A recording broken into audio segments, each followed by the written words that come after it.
19ৰ পৰা 24 মাহ বয়সৰ শিশুৰ বাবে নিৰামিষ বিধিৰ স্পোকেন টিউটৰিয়েলটোলৈ স্বাগতম। এই টিউটৰিয়েলটোত আমি শিকিম কেলৰিৰ প্ৰয়োজনীয়তা, কিছু পুষ্টিকৰ পদাৰ্থ প্ৰচুৰকৈ থকা নিৰামিষ বিধিৰ প্ৰস্তুতকৰণ। এই বয়সত শিশুৱে পৰিয়ালৰ বাকী সদস্যৰ সৈতে একে আহাৰ খাবলৈ সাজু থাকে। পৰিপূৰক আহাৰৰ লগত শিশুক স্তনপান কৰাব লাগে 2 বছৰ বয়সলৈকে। এই সময়ত প্ৰতিদিনে 550 কেলৰি শক্তিৰ প্ৰয়োজন হয়। শিশুক এই বয়সত একাপ খাদ্য দিব লাগে।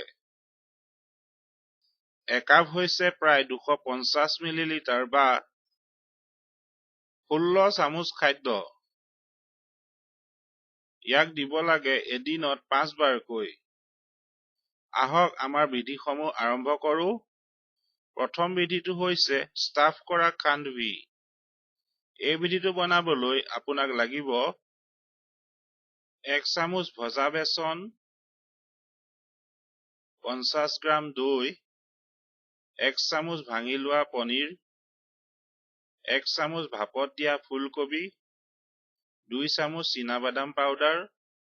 আপোনাক লগতে লাগিব 4/1 চামুচ হালধি পাউডাৰ, 4/1 চামুচ জিৰা গুটিৰ পাউডাৰ, 4/1 চামুচ জলকীয়া পাউডাৰ, 4/1 চামুচ আদা নহৰু পেষ্ট, 1 চামুচ ঘিউ, অলপমান নিমখ। মই প্ৰথমে আপোনাক খাণ্ডভিৰ বাবে ষ্টাফিংটো কেনেকৈ বনোৱা হয় কম। ভাঙি লোৱা পনীৰ, ভাপত দিয়া ফুলকবি আৰু চীনাবাদাম পাউডাৰক একেলগে মিক্স কৰক। পেন এখনত আধা চামুচ ঘিউ গৰম কৰক। পেন এখনত মিশ্ৰণটোক 5 পৰা 7 মিনিট লৰাই থাকক। ইয়াত জিৰা গুটিৰ পাউডাৰ, জলকীয়া পাউডাৰ আৰু অলপ নিমখ দিয়ক। ভালকৈ মিক্স কৰক আৰু ইয়াক নিম্ন জুইত 4 পৰা 6 মিনিট ভাজক। আমাৰ ষ্টাফিং তৈয়াৰ হ'ল। ৰোলছ বনাবলৈ বাটি এটাত দৈ লওক। ইয়াত হালধি পাউডাৰ, আদা নহৰু পেষ্ট আৰু অলপ পানী দিয়ক। অকণমান নিমখ দিয়ক আৰু ভালকৈ মিক্স কৰক। ইয়াত ভজা বেচন দিয়ক আৰু পুনৰ মিক্স কৰক।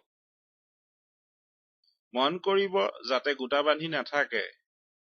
এতিয়া এই মিশ্ৰণক পাত্ৰ এটাত বাকক আৰু 5 পৰা 7 মিনিটৰ বাবে ৰান্ধক। ইয়াক সঘনাই লৰাই থাকক এটা পাতল পেষ্ট নোহোৱালৈকে। মিশ্ৰণটোত কোনো গোটা বন্ধা থাকিব নালাগিব। পাছত ডাঙৰ প্লেট এখনৰ পাছফালে আধা চামুচ ঘিউ সানক। মিশ্ৰণটোৰ এটা অতি পাতল লেয়াৰ বাকক প্লেটখনত। আমি ইয়াক কম খাণ্ডভি। খাণ্ডভিক কিছু সময় ঠাণ্ডা হ'বলৈ দিয়ক। এতিয়া এই খাণ্ডভিত ষ্টাফিং মিশ্ৰণটোৰ এটা পাতল প্ৰলেপ সানক। পাছত খাণ্ডভিক সমান আকাৰত দীঘলীয়াকৈ কাটক। তেতিয়া লাহেকৈ প্ৰতিটো টুকুৰাক টাইটকৈ ৰোল কৰক। ষ্টাফ কৰা খাণ্ডভি তৈয়াৰ হ'ল। আমাৰ দ্বিতীয় বিধিটো হৈছে কোডো মিলেট ডোছা ছানফ্লাৱাৰ গুটিৰ চাটনিৰ সৈতে। ইয়াক বনাবলৈ আমাক লাগিব 15 গ্ৰাম কোডো মিলেট, 15 গ্ৰাম ব্লেক গ্ৰাম, 15 গ্ৰাম ভজা ছানফ্লাৱাৰ গুটি, 1 চামুচ ৰুকি লোৱা নাৰিকল। আমাক লগতে লাগিব এটা ভালকৈ কটা বিলাহী, এটা সেউজীয়া জলকীয়া, এফাল নেমুৰ ৰস, আধা চামুচ ঘিউ, অলপমান নিমখ। পদ্ধতি: কোডো মিলেট আৰু ব্লেক গ্ৰামক ধুওক আৰু 7 বা 8 ঘণ্টাৰ বাবে পানীত ভিজাই ৰাখক। ভিজোৱাৰ পাছত ইয়াৰ ভাল পেষ্ট এটা বনাওক মিক্সাৰ বা পাথৰৰ খুন্দনা এটাত। এই মিশ্ৰণক এফালে 8 বা 9 ঘণ্টা থৈ দিয়ক কিম্বনৰ বাবে। মিশ্ৰণটো এবাৰ কিম্বিত হলে অলপমান নিমখ দিয়ক আৰু ভালকৈ মিক্স কৰক। পাছত পেন এখনত ঘিউ গৰম কৰক। পেনখনত মিশ্ৰণটোৰ এচামুচ বাকক। এই মিশ্ৰণক এটা ঘূৰণীয়া আকাৰত বহলাই দিয়ক। ইয়াক দুইফালৰ পৰা 2 বা 3 মিনিটৰ বাবে ভাজক। কোডো মিলেট ডোছা তৈয়াৰ হ'ল। মই এতিয়া আপোনাক চাটনি বনোৱাৰ প্ৰণালীটো কম। ভজা সানফ্লাৱাৰ গুটিখিনি আৰু ৰুকি লোৱা নাৰিকল লওক। এটা সেউজীয়া জলকীয়া, বিলাহী আৰু অকণমান নিমখ দিয়ক। ইয়াক খুন্দি পেষ্ট এটা বনাওক মিক্সাৰ বা পাথৰৰ খুন্দনা এটাত। ইয়াক বাতি এটাত লওক। নেমুফাল চেপি দিয়ক আৰু ভালকৈ মিক্স কৰক। সানফ্লাৱাৰ গুটিৰ চাটনি তৈয়াৰ হ'ল। ইয়াক ডোছাৰ সৈতে খাওক। আমাৰ তৃতীয় বিধিটো হৈছে তিলৰ গুটি আৰু ড্ৰামষ্টিক পাতৰ কাটলেট দৈৰ কাৰীত। প্ৰয়োজনীয় সামগ্ৰীসমূহ হৈছে 1 চামুচ তিলৰ গুটিৰ পাউডাৰ, 1 চামুচ ভজা বেচন, 20 গ্ৰাম ধোৱা ড্ৰামষ্টিক পাত, 100 গ্ৰাম দৈ, 4/1 চামুচ হালধি পাউডাৰ। আপোনাক লগতে লাগিব 4/1 চামুচ জিৰা গুটি, 4/1 চামুচ সৰিয়হ গুটি, 7 বা 8টা কাৰি পাত, অকণমান নিমখ, 1 চামুচ ঘিউ। পদ্ধতি: পেন এখন গৰম কৰক আৰু তিলৰ গুটি শুকানকৈ ভাজক সোণালী ৰঙৰ নোহোৱালৈকে। ঠাণ্ডা হ'বলৈ দিয়ক আৰু পাছত ভাল পাউডাৰ এটা বনাওক খুন্দনা এটা ব্যৱহাৰ কৰি। পাছত পেন এখন গৰম কৰক আৰু ড্ৰামষ্টিক পাতখিনি দিয়ক আৰু 5 মিনিট লৰাই থাকক। ইয়াক প্লেট এখনত বাকক।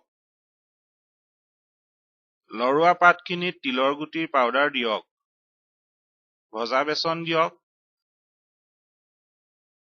হালধি পাউডাৰ আৰু অকণমান নিমখ দিয়ক। ইয়াক ভালকৈ মিক্স কৰক। চাফা হাতত অলপমান মিশ্ৰণ লওক এবাৰত অলপমান পানী দি।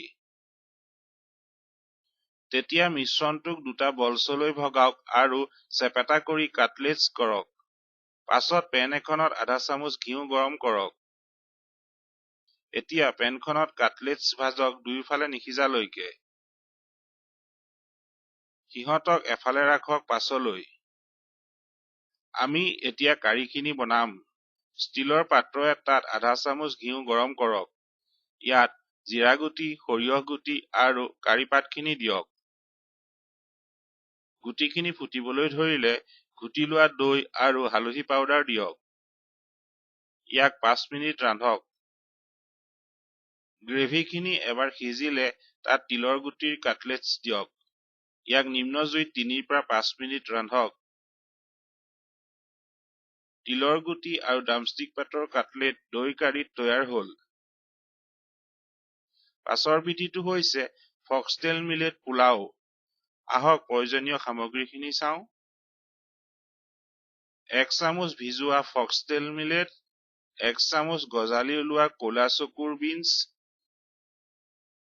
50 গ্ৰাম দৈ, 2 চামুচ চীনাবাদাম পাউডাৰ, 4 চামুচ ৰুকি লোৱা গাজৰ, এটা সৰু কটা পিঁয়াজ। প্ৰয়োজনীয় মছলাখিনি হৈছে 4/1 চামুচ হালধি পাউডাৰ, 4/1 চামুচ জলকীয়া পাউডাৰ, 4/1 চামুচ জিৰা পাউডাৰ। আন দৰকাৰী সামগ্ৰীসমূহ হৈছে 7 বা 8টা কাৰি পাত, অকণমান নিমখ আৰু 1 চামুচ ঘিউ। আৰম্ভ কৰাৰ আগতে মই আপোনাক গজালি উলিওৱাৰ প্ৰণালীটো কম। ক'লা চকুৰ বিনছক ধুৱক আৰু 8 বা 9 ঘণ্টাৰ বাবে পানীত ভিজাই ৰাখক।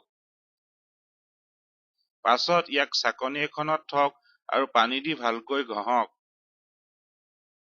সকলোখিনি পানীক যাবলৈ দিয়ক আৰু তেতিয়া ইয়াক চাফা কপাহী কাপোৰ এখনত বান্ধক। ইয়াক এফালে ৰাখক গজালি নোলোৱালৈকে। আমি এতিয়া বিধিটো বনাবলৈ আৰম্ভ কৰিম। প্ৰেছাৰ কুকাৰ এটাত ঘিউ গৰম কৰক। পিঁয়াজ আৰু কাৰি পাতখিনি দিয়ক। ইয়াক নিম্ন জুইত 4 বা 5 মিনিট লৰাই থাকক। পাছত গজালি ওলোৱা ক'লা চকুৰ বিনছ, ফক্সটেল মিলেট, গাজৰ আৰু দৈ দিয়ক। এতিয়া ইয়াত সকলোখিনি মছলা আৰু নিমখ দিয়ক। ভালকৈ মিক্স কৰক। 1 কাপ পানী দিয়ক আৰু পুনৰ মিক্স কৰক। প্ৰেছাৰ কুকাৰত ইয়াক 4 বা 5টা চিটি মাৰক। আমাৰ ফক্সটেল মিলেটৰ পোলাও তৈয়াৰ হ'ল। এই সকলো বিধিতে প্ৰচুৰকৈ থাকে প্ৰটিন আৰু ওমেগা 3 ফেটি এচিডছ। এই বিধিসমূহ হৈছে এটা উৎস vitamin B complex, phosphorus, potassium আৰু জিংকৰ। সিহঁত লগতে এটা ভাল উৎস হয় কেলছিয়াম, মেগনেছিয়াম, আইৰণ আৰু ছালফাৰৰ। এই বিধিসমূহক আপোনাৰ শিশুৰ দৈনিক আহাৰত সংলগ্ন কৰক ভাল স্বাস্থ্যৰ বাবে।